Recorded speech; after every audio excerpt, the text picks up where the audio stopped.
Hi there! Thank you for checking out my channel. Thank you for clicking on this video. This video is part of the series of videos I'm posting to try to help people out when it comes to aptitude tests like the civil service exam, LAELET, PhilSat, all of those exams, including college entrance exams. And today we're going to talk about multiple step equalities. Now, bakit multiple step? Kasi we already talked about yung single step equalities before. If you haven't seen that video yet, click right here to catch up. It's important for you to know and understand that concept before moving on sa topic na ito kasi this is a little more complicated than that. Now, this is the foundation of algebra, word problems, and everything like that. So, it's very important for you to understand talaga kung paano ito gawin. And that is why I'm making this video. In order for me to show you better, I'm going to switch over to my PC so I can show you how. See you in a bit. To talk about equalities, two-step equation muna. Iniunti-unti ko ito para ma-solidify yung inyong pag-aaral, para hindi kayo maguluhan when you encounter this in the real world. Okay? First, solve this with me. 25 minus x plus 12 equals 100. Now, when most people see this, medyo minamigraine na sila kasi may x, may 12, may negative pa dyan. Hindi nila alam kung ano yung gagawin. But there are a few things that you have to remember when dealing with this. Okay? Huwag kayong kakabahan. Remember your PEMDAS, remember your operations, and that is also what we're going to use here. Now, when we talked about polynomials already, if you haven't seen that yet, you have to watch that video para mas maging maayos sa inyo yung addition ng polynomials. Ang rule when it comes to this is just yung sinasabi ni Ate Isay nung bata tayo sa Batibot or sa mga educational shows when we were young, pagkasama-samahin lang ang pare-pareho. So, ibig sabihin nun, kung may mga numbers, ito number yan, 25 at saka plus 12, pagsasamahin mo lang siya. So, idadagdag lang natin siya sa isa't isa. So, 25 plus 12 is 37. Tapos, kung itong x na to, dahil wala namang ibang x, wala siyang kasama, this will be x pa rin. Negative x pa rin. Equals 100. Ngayon, what we're going to do next is yung transposition. Magta-transpose tayo. Yung transpose or transposition, parang ang hirap intindihin minsan ang complex kasi ang daming letters, no? But the thing is, ililipat mo lang talaga siya. Pagsasama-samahin mo again yung pare-pareho. Now, ang dapat gawin when dealing with x sa equation and in real life is to try as much as possible to keep your x positive. Okay? Keep your x positive. Ano ibig sabihin nun? Mas maganda if you have a good relationship with x, positive pa rin. Okay? So, ang gagawin natin, instead of moving yung 37 at ililipat mo siya sa kabila, ang gagawin natin yung x ang ililipat natin sa kabilang side. Bakit? Kasi pag nilipat mo ang anything sa kabilang side, magpapalit siya ng sign. Okay? Yung negative magiging positive, yung positive magiging negative. We already talked about this in the earlier video. In this case, dahil negative yung x, okay? Kung, for example, okay, gagawin ko both, we'll come up with the correct answer naman. Kaya lang mas iba yung steps. If yung x iwanan natin sa kabilang side, negative x is equal to, tapos yung 37 ang ililipat mo sa kabila. This will be 100 minus 37. Then this will be negative x is equal to 63. Tapos dahil negative x pa siya, i-divide mo both sides sa negative 1 para maging positive yung x. So magiging x is equal to negative 63. But again, medyo mas maraming steps, no?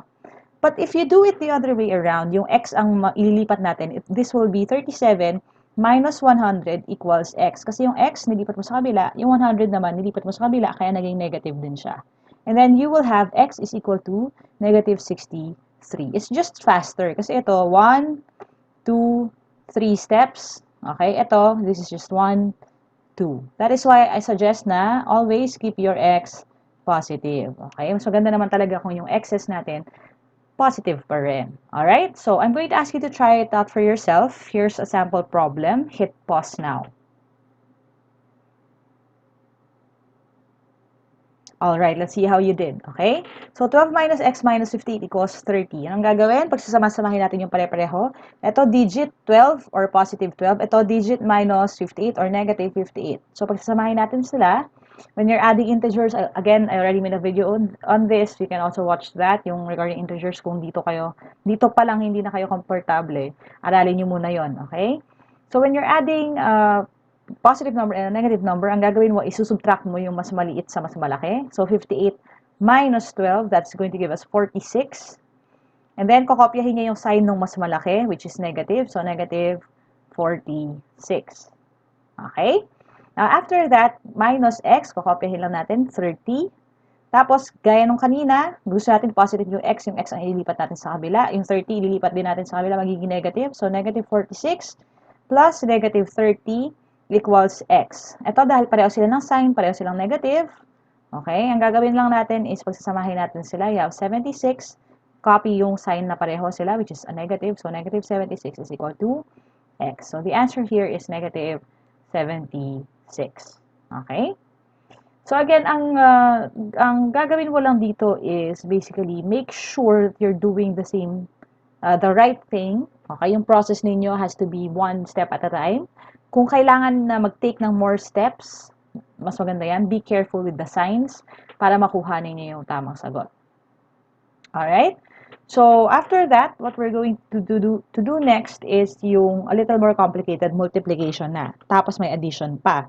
Kaya when it comes to this type of problem, okay, when we're talking about multiple step or two-step equations sa equality, natatandaan niyo yung PEMDAS natin, right? Ang PEMDAS is parenthesis, exponent, multiplication, division, addition, subtraction. Okay? In this case, dahil ang nasa labas ay multiplication, nasa loob ang x, okay, hindi necessarily magagawa natin yung PEMDAS kasi wala ka nang magagawa dito. Okay? So, what you could do here would be this. Isipin niyo pag PEMDAS ang pinag-uusapan, paatras. Okay? You start with the multiplication and then the parenthesis muna. Okay? So, kung may parenthesis kayo dyan, huwag niyong galawin muna yung nasa loob ng parenthesis. Simulan niyo yung mga nasa labas ng parenthesis. Kumbaga, kung nagsosolve ka lang ng diretsyong equation, PEMDAS. Pero pag equality ang involved, SADMEP. Okay? Baliktad na siya. Magiging SADMEP. Okay. Tingnan natin ha. Ano ibig sabihin ko doon? Huwag niyo muna isipin yung nasa loob ng parenthesis. Sa 3 ka muna. This is 3 times whatever is inside. Okay? Some people, i-distribute yan. Huwag niyo muna gagawin yon. Medyo mas magiging complicated. If you do that, that will be 3x plus 86024 equals 60. Okay? Pwede rin naman yan. You can go through that route. Pareho rin naman ang magiging sagot. But in my case, I prefer it na tanggalin muna yung 3 sa labas para mas maging simple. Okay? I'll show you how to do it. Okay? 3x plus 8 equals 60. Ang gagawin nyo lang muna is tatanggalin nyo yung 3 na yan. Para matanggal yung 3 na yan, okay? In the same way na ginawa natin dati yung, kunyari, di ba, nagtatanggal tayo ng 2x is equal to 10, kunyari ganyan. Para tanggalin yung 2 dito sa labas, i-divide mo lang siya sa 2 para makancel. Ganon din ang gagawin natin dito. I-divide mo lahat sa 3 para makancel itong 3 sa labas na yan. Okay? So, ang mangyayari magiging x plus 8 equals 60 divided by 3, which is 20. After that, you're going to get x is equal to, ililipat natin yung 8 dun sa kabila, magiging minus 8 siya. So, 20 minus 8, this is going to be 12. Okay? Kung ganito ang gagawin ninyo, you should get the same thing naman. Kaya lang, medyo mas iba yung dadaan ng ruta, no? 24, ililipat mo sa kabila, this will be 60 minus 24. This is going to give you 36 divided by 3, kasi kakancel mo pa rin yun. Okay, this is going to be x is equal to 12. Pareho rin naman. But in my case, okay, again, mas preferred ko tanggalin mo na lahat ng nasa labas ng parenthesis bago mag-deal ka with anything na nasa loob. Okay? So, I'm going to ask you to try it out for yourself, whether you do this, ito, o ito, okay lang sa akin. Basta importante, pareho tayo ng sagot. Okay? So, try that. Hit pause now. Alright, let's see how you did. Okay? So, ang gagawin lang natin is, divide natin siya by 5 para makancel ito. This is going to be x minus 10 equals 40 divided by 5, which is 8. X is equal to, ililipat natin itong minus 10 sa kabila, magiging 8 plus 10, which is going to give us 18. Okay? In fact, when you get so fast dito, dahil sa practice at dahil sa dedication ninyo and taking the time to keep trying and trying until you master the technique, kahit mental na yan, magagawa nyo na kasi na-imagine nyo na tong part na to. Okay? Bibilis pa kayo.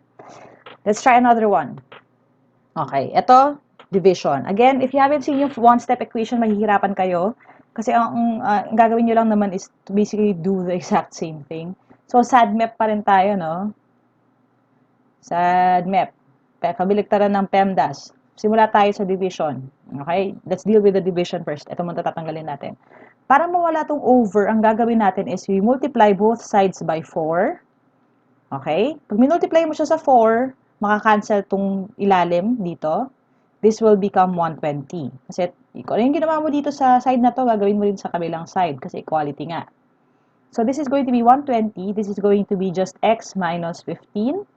And then that should give you x is equal to, negative 15, ililipat natin sa kabila. This is going to be 120 plus 15 or x is equal to 135. It's that simple. Medyo komplikado lang tingnan kasi may division, may dividing pang nagaganap. Okay? But again, if you know the technique, hindi naman siya ganun kahirap. Ang kailangan lang gawin is to calm down, isa-isang step at a time. Okay? So try it out for yourself.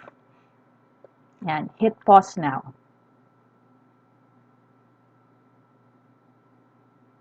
Alright, let's see how you did. Kung tama kayo, ha? So again, over 6 siya. So ang gagawin natin, multiply natin both sides by 6. Maka-cancel ito. Bababa lang natin to x plus 44 equals 22 times 6. So that is 110, which is times 5 plus another 22. That is 132. 132. Okay? Tapos, x is equal to, itong plus 44, ililipat natin sa kabila, magiging minus siya. 132 minus 44. This is going to be x is equal to 132 minus 44. Ngayon, when it comes to subtraction, pwede nyo naman i-carry-carry, no? 132 minus 44. Okay, tapos i-carry-carry ninyo yan. Another thing you could do would be this. Yung 32 na yan, tanggal na agad yan. So, 44 minus 32 is 12. So, yung 12 na lang ang ima-minus natin sa 100. That should give us 88. Okay? And then you're bound to get the same answer din naman, 132. Okay, this is still going to be 8.